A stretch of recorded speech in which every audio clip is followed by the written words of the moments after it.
श्री शिव पुराण द्वितीय खंड सती। नारद जी के प्रश्न और ब्रह्मा जी के द्वारा उनका उत्तर। सदाशिव से त्रिदेवों की उत्पत्ति तथा ब्रह्मा जी से देवता आदि की सृष्टि के पश्चात एक नारी और एक पुरुष का प्राकट्य।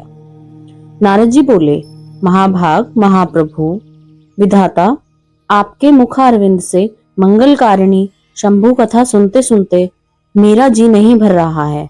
अतः भगवान शिव का सारा शुभ चरित्र मुझसे कहिए। संपूर्ण विश्व की सृष्टि करने वाले ब्रह्मदेव, मैं सती की कीर्ति से युक्त शिव का दिव्य चरित्र सुनना चाहता हूँ।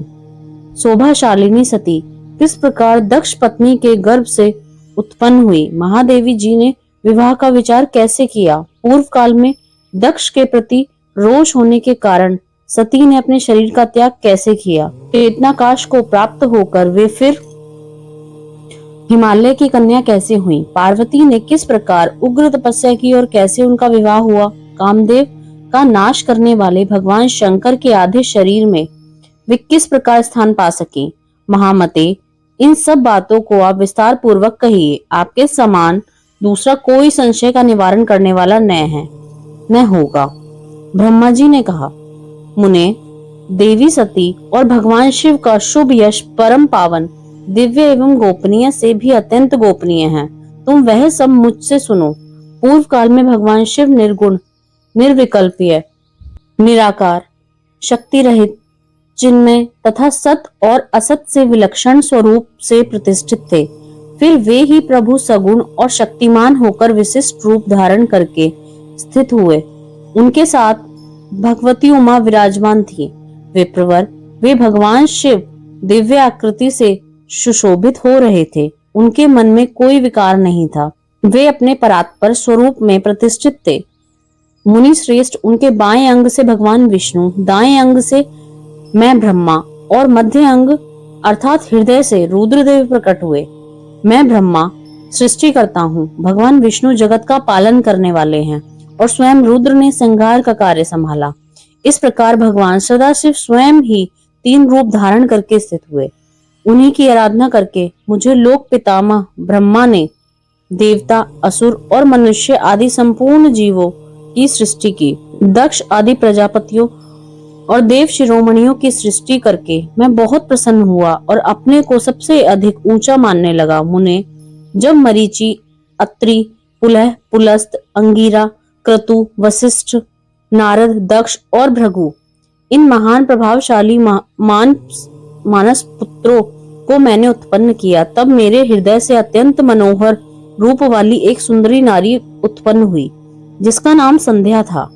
वह दिन में क्षीण हो जाती, परंतु सायंकाल में उसका रूप सौंदर्य खिल उठता। वह मूर्तिमती सायं संध्या ही थी और निरंतर किसी मंत्र का जाप करती रहती थी।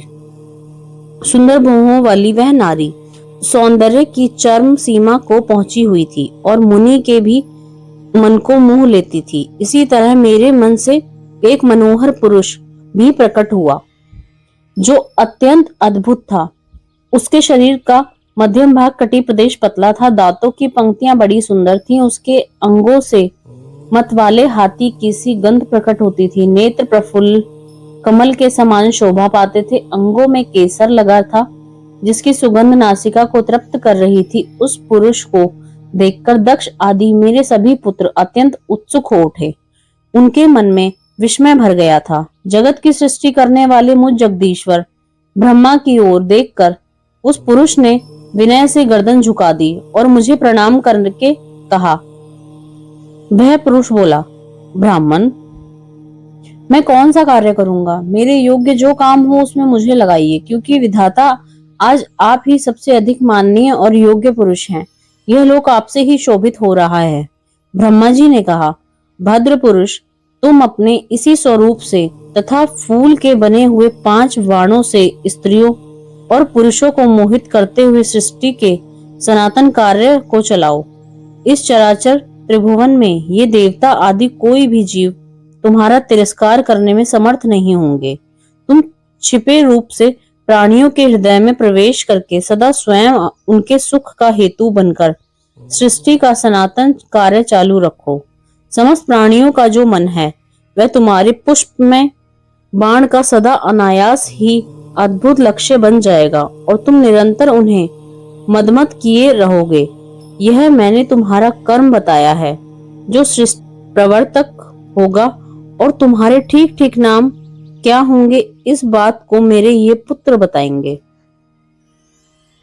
सुश्रेष्ठ, ऐसा कहकर अपने पुत्रों के लिए अपने कमलमय आसन पर चुपचाप मुख की ओर दृष्टिपात करके मैं क्षण भर में बैठ गया।